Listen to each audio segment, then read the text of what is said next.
What's good, everybody? Spices VR here. Today, we're going to be talking about my top 3 favorite arcs in One Piece. Let's go.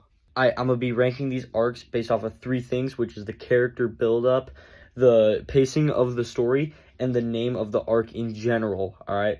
Also, I have barely made it past time skip, so this is just my 3 so far. Alright, so at number 3, we got the Sabaody Archipelago. Yeah, the name sounds a little goofy. It is pretty goofy.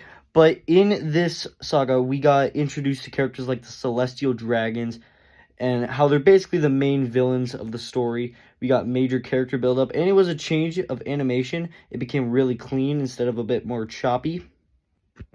Alright, at number 2, we got Thriller Bark. When you think of something called Thriller Bark, you think spooky, gory, some spooky, scary skeletons. That's exactly what this arc fits into. Its whole theme is spookiness.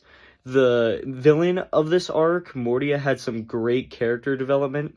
We also got one of the coldest scenes of all time with Roanoa Zoro. Even if you haven't seen anime before, you've probably seen this clip floating around.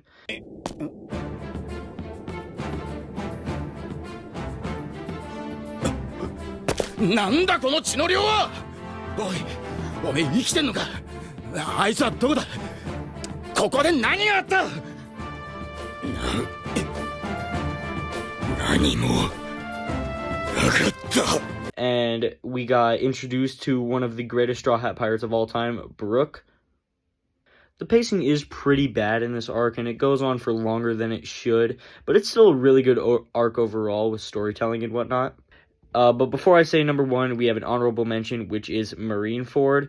Marineford had some pretty bad pacing, but introduced some characters like Marco and Whitebeard, who are the crewmates and the captain of Porcas de Ace, Luffy's brother, which unfortunately died in that arc. Pretty graphic, but very entertaining. This was a very good arc overall, and the whole war between pirates and marines was really fun to watch.